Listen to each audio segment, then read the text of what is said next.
Good morning, students. Today I am here with a very important topic of English grammar, that is subject verb agreement. In some of the books, you can see the topic syntax, and in some of the books, you can see the topic subject verb concord. Things are the same. Subject verb agreement, the things are the same. So, here, very first of all, we shall understand the meaning of subject. Subject, I have written here doer. Doer, one who acts, one who does, one who does the function. Let me give an example. She writes a letter.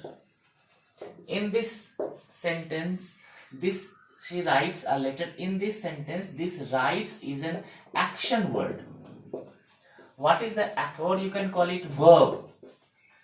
We call it verb. So this action of writing, who is doing? She.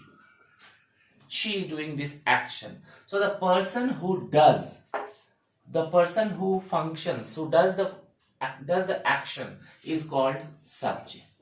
This must be clear. It can be any person, she, he, I, you, many people, father, God, teacher, anyone.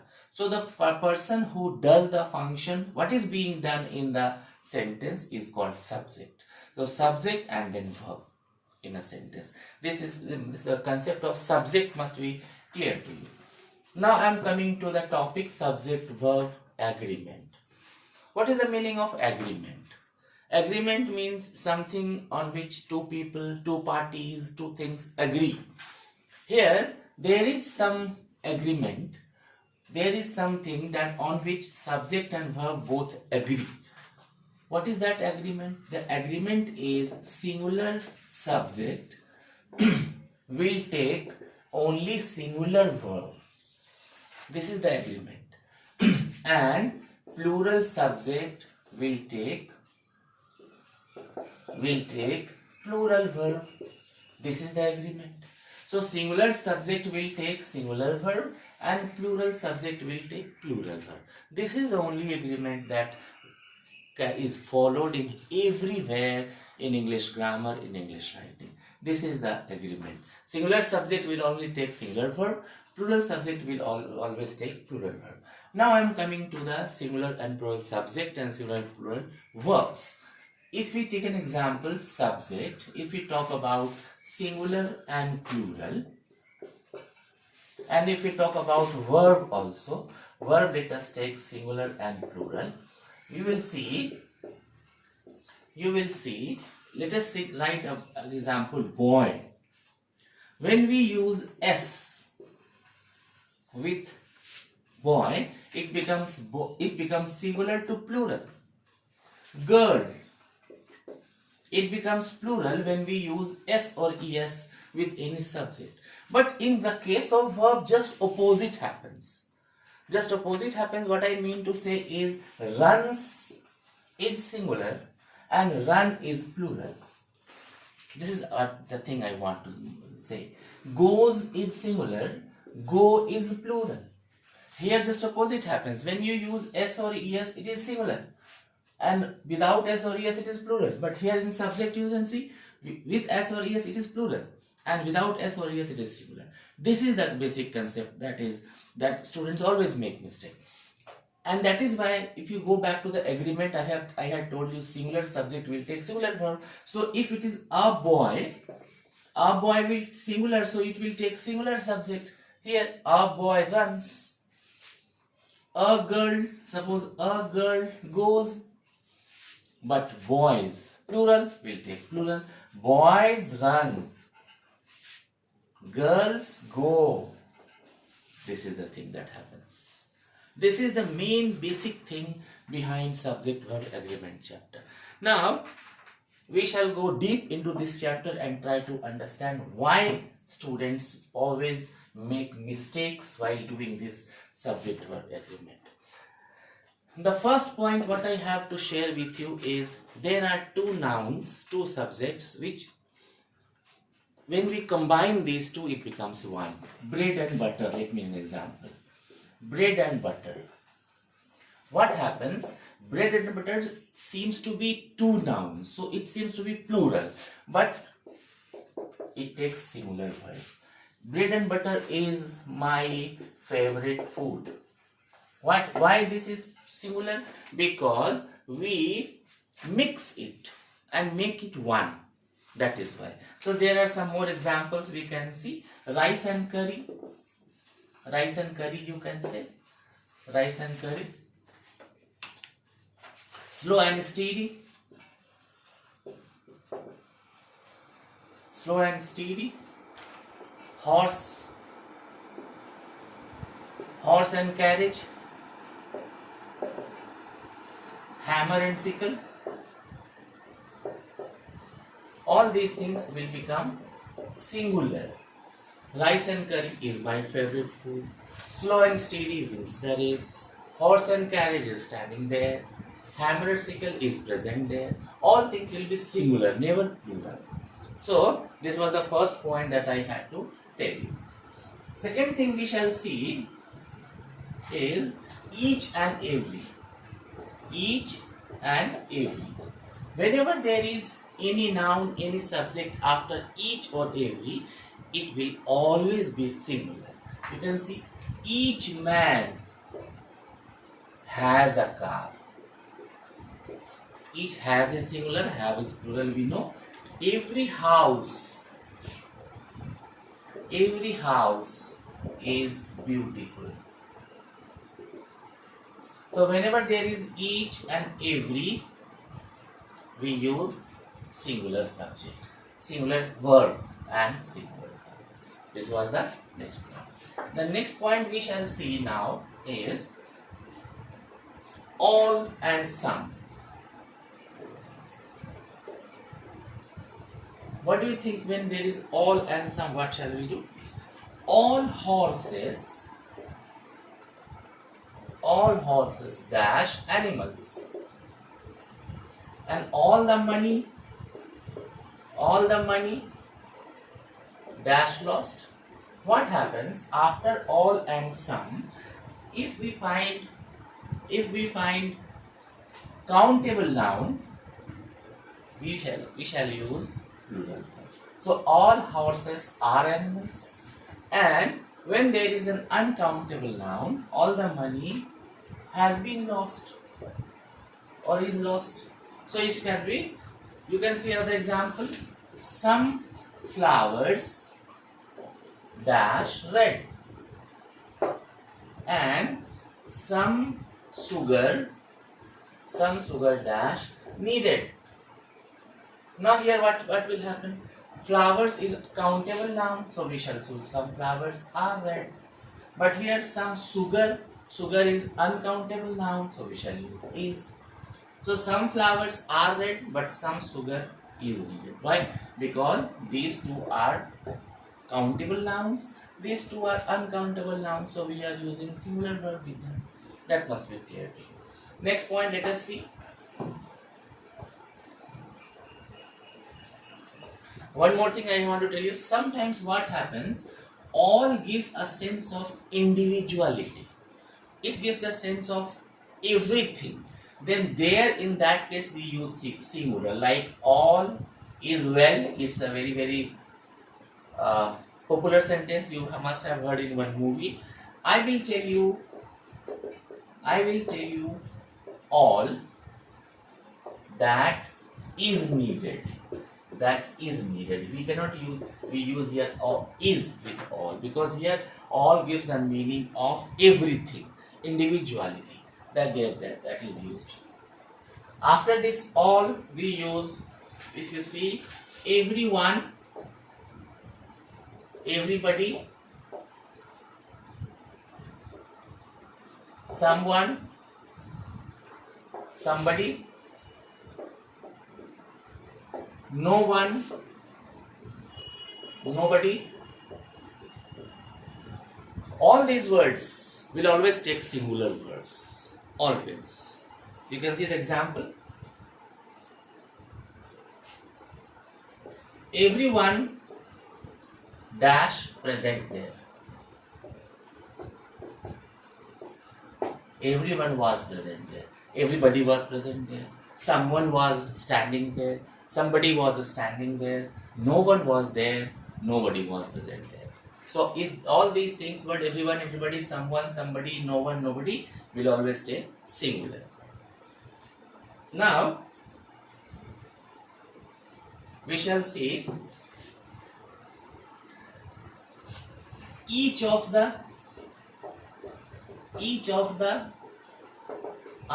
of the, and neither of the. Neither of them. Here what happens, in all these examples, subject will be plural. Each of the girls is,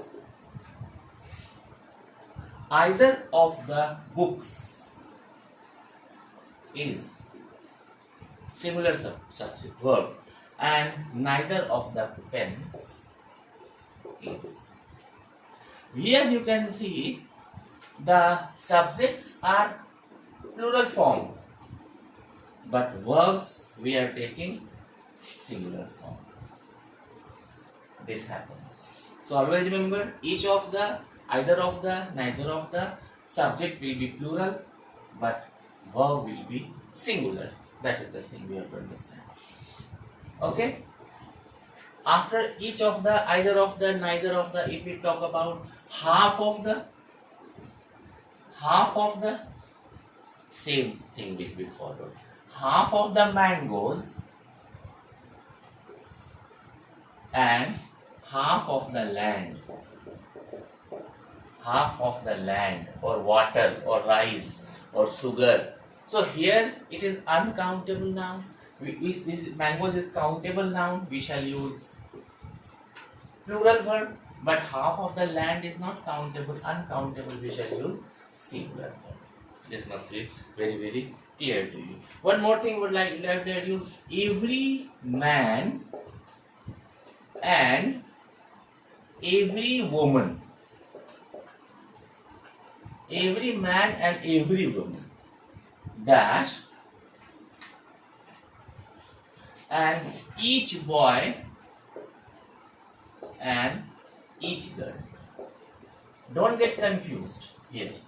Two nouns are connected with and. Don't think it is plural, because we are talking about every individual. So it will be singular. Every man and every woman was, or is, or has. It will always be singular. And each boy and each girl, again singular. Is, was, has. This is singular, always singular. Again, if we have most of the, same thing. Most of the teachers and most of the water.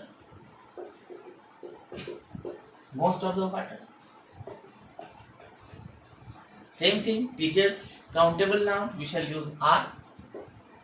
Water, uncountable, we shall use is. So, half of the, most of the, all these things, either of the, each of the, neither of the, we have to see the subject. If it is countable, we shall use plural noun. If it is uncountable, we shall use singular noun. This must be very, very clear to you. After this, most of the, there are some words which seem to be always plural, but it is always singular. I will give some examples. Luggage. There is a list of some words. Furniture. Advice. Information.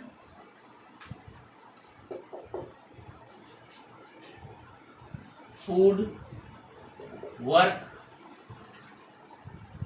equipment, knowledge, apparatus,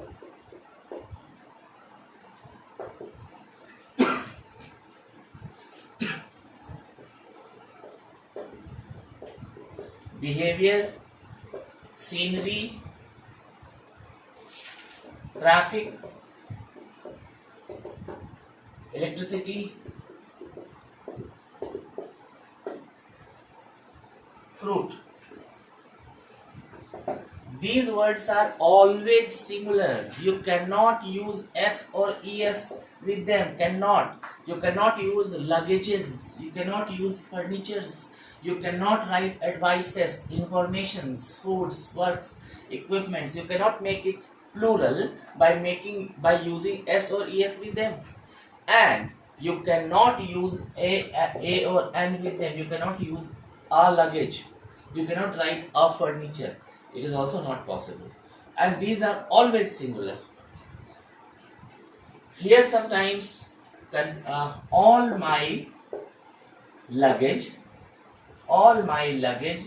dash arrived. It seems luggage means many things. So generally students make it plural, but it is always singular. All these words are always singular. All my luggage has arrived.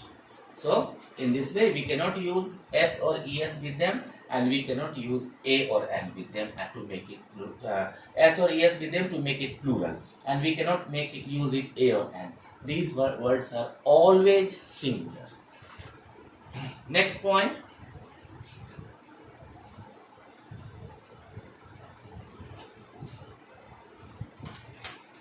People, cattle, folk, gentry, vermin. These words are always plural.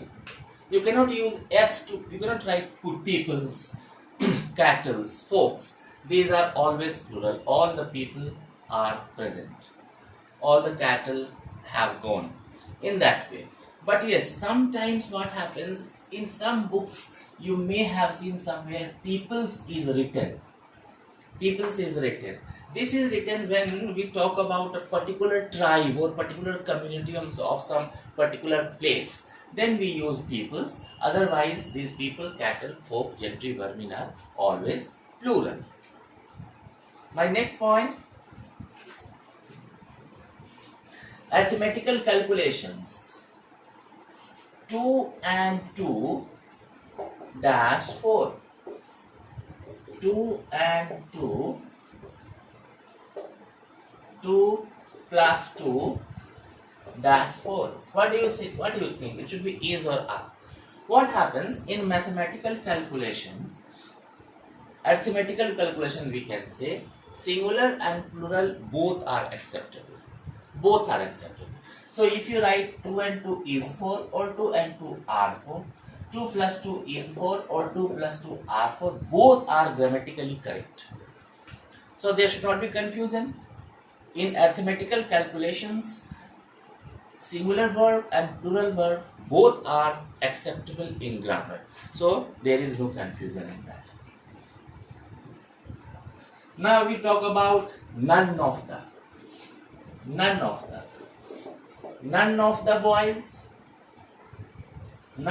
boys, and none of them,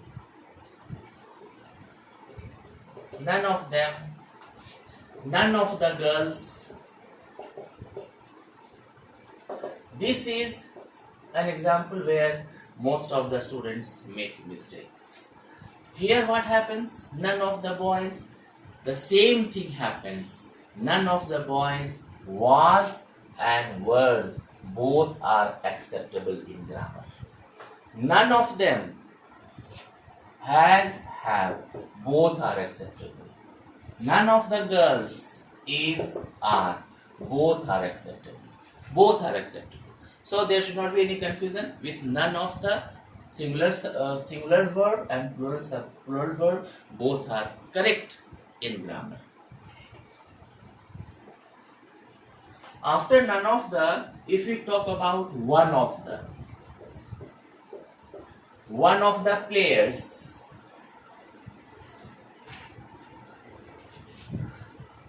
here what happens? One of the players,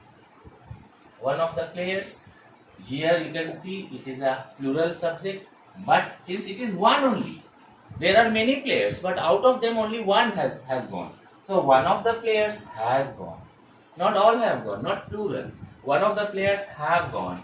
One of the teachers one of the teachers dash absent. Here all the teachers are not absent. Only one is absent out of many teachers. So verb would be singular, one of the teachers. After one of the, my next example is a number of, the number of. My next example is a number of and the number of. A number of means many, several. So it should be plural. A number of boys dash in the class. Are a number of boys dash playing, let us say. The number of boys dash 60. A number of boys are playing. A number of boys are playing. The number of boy is 60. A number of, we consider it plural. The number of, we consider it singular. It is a fixed number. It becomes a unit. So it is considered singular. But here a number of means many, several. So it is always plural. After a number of, let us see a lot of. If we talk about a lot of, lots of, plenty of, what will happen? Same thing. A lot of water. Lots of boys. Singular subject, plural, uncountable subject, countable subject. A lot of water was. Lots of boys are. This happens. So in my next video I will put the other examples. I will give you other examples, and then this chapter will be complete. Thank you.